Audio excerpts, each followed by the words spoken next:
देखिए, गठबंधन इस बार जो है अपनी जीत का दावा करता हुआ नजर आ रहा है। 2019 के चुनाव को देखते हैं तो फिर एक बार गठबंधन बना था और वहां पर फिर कहीं ना कहीं दो जोड़ियां निकलकर सामने आई थीं और वो फ्लॉप हो पाई। खासकर यूपी की मैं बात कर रहा हूं, बहुत ज्यादा जो है कुछ कमाल नहीं दिखा पाई और बीजेपी इसी का श्रेय ले रही है और कह रही कि इस बार भी गठबंधन बना है और दो जोड़ियां जो हैं वो नजर आ रही हैं, एक अखिलेश यादव की, एक राहुल गांधी की। ये इस बार फ्लॉप होगी। हालांकि विपक्ष इस पर जो है कड़ी प्रतिक्रिया दे रहा है। वो कह रहा है कि जनता जो है इस वक्त हमारे साथ है, तमाम भीड़ जो है हमारे साथ में, जो जनसभाएं उन्होंने की थी, तमाम लोगों की भीड़, लोगों का सपोर्ट हमें मिलता हुआ नजर आ रहा है। और इस बार जो चुनाव है महंगाई बेरोजगारी पर है। बीजेपी लाख गुमराह करने की कोशिश करे लेकिन जनता जो है महंगाई बेरोजगारी के लिए विपक्ष के साथ है। क्या कुछ लगता है माहौल के हिसाब से, आपको क्या लग रहा है किसका पलड़ा जो है वो भारी है? नीरज महरे जी। तोबित जी, अभी चूंकि हमारे बड़े भाई हैं आदरणीय अशोक तिवारी जी, उन्होंने बहुत अच्छी बात कही, उसका मैं पहले जवाब देना चाहूंगा कि उन्होंने कहा कि हम 79 सीट जीत रहे हैं जी, और 80वीं जो सीट है उस पे हमारा संघर्ष है जी। तो ये बात इनकी उतनी ही सही है जितना भारतीय जनता पार्टी के प्रधानमंत्री या देश के प्रधानमंत्री नरेंद्र मोदी जी ने आपके खाते में 15 लाख रुपया भिजवा दिया और काला धन ले आए। ये उसी तरह का जुमला है। इस पे हम इतना ही बस बताना चाहेंगे। बाकी जो मुद्दों की बात आपने कही, तो देखिए राहुल गांधी को पहले भारतीय जनता पार्टी पप्पू बताती थी, अब शहजादे और युवराज कहने लगी है, दो युवराज शहजादों की जोड़ी कहने लगी है।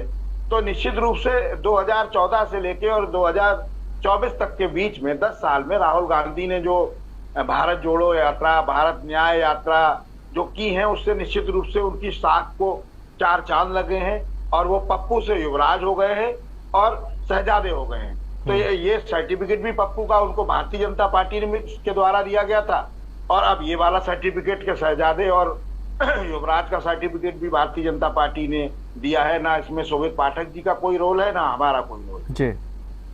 तो निश्चित रूप से देश का चुनाव है, महापर्व है, लोगों को वोट देना चाहिए, लोग को बढ़ चढ़ के वोट देना चाहिए, अपने मुद्दों को लेके वोट देना चाहिए। अभी कुछ देर पहले आप वोट बहिष्कार की बात कह रहे थे।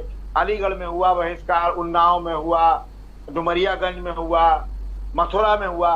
तो ये वो इलाके हैं जहां प्रधानमंत्री जी ने भी रैलियां की और वहां के, ये नहीं है कि हम भारतीय जनता पार्टी के ऊपर कोई आरोप लगा रहे। इन जो समस्याएं वहां की मूलभूत थी, पानी, बिजली, पुलिया नहीं बनी है, ये नाला नहीं है बना हुआ, ये चीजें तो स्थानीय विधायक के भी विधायक नीति से बन सकती थी। देश में विकास के नाम पे वोट मांगने वाली भारतीय जनता पार्टी ने नहीं देखा।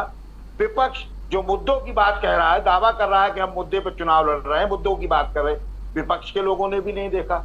ये मूलभूत समस्याओं को तो विधायक निधि से भी पूरा किया जा सकता था। उसके लिए कोई आवश्यकता नहीं है कि आप उत्तर प्रदेश में सत्ता हो और देश में आपकी सत्ता हो, कोई जरूरत नहीं है उसकी, क्योंकि ये जनता से जुड़े मामले हैं, इसीलिए विधायक निधि दी जाती है कि इन समस्याओं का निदान हो। लेकिन मूलभूत सुविधाएं देने में नजर नहीं आई, भारतीय जनता पार्टी हो या विपक्ष हो। और बात करेंगे आप महंगाई की, नहीं बात करेंगे, बेरोजगारी की बात नहीं करेंगे, सड़क की बात नहीं करेंगे, विकास की बात नहीं करेंगे।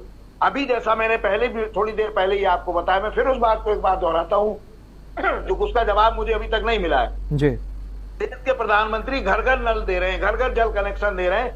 देश की राजधानी दिल्ली में पानी देने में क्यों चूक गए हैं? जब देश की राजधानी में आप पानी नहीं दे पा रहे हैं तो कहां दे पाएंगे? आप हमें ये बता दीजिए कि इस जगह दे पाएंगे, केवल बनारस में पानी दे पाएंगे या पूरे देश में दे पाएंगे? घर घर जल की योजना उनकी है, भारत सरकार की योजना अगर दिल्ली में ही नहीं लग रही है तो कहां लागू हो सकती होगी? इसका जवाब जरूर आदरणीय है, हमारे मित्र है, भाई हैं, बिल्कुल जवाब ले लेते हैं। अमरदीप त्रिपाठी जी हमारे साथ हैं, बीजेपी। दूसरी बड़ी बात, जो चुनाव हो रहा है, चुनाव में घोषी एक सबसे बड़ा मुद्दा बनता जा रहा है। घोषी का वोट परसेंटेज बहुत कम है, तो मुझे लगता है कि बड़ी दिक्कत वहां खड़ी होती जा रही है।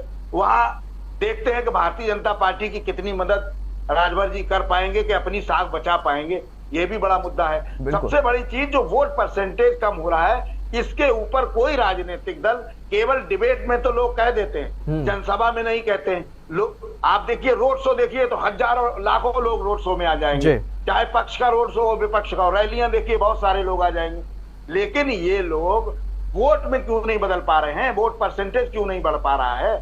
ये बड़ा चिंता का विषय है। इलेक्शन कमीशन भी यही चाहता है। बिल्कुल, सवाल ले लेते हैं नीरज मेहरे जी। सभी लोगों का भी यही मानना है कि वोट प्रतिशत बढ़े। जी शोभित। बिल्कुल, सवाल ले लेते हैं, उत्तर इसका अमरदीप त्रिपाठी जी हमारे साथ हैं।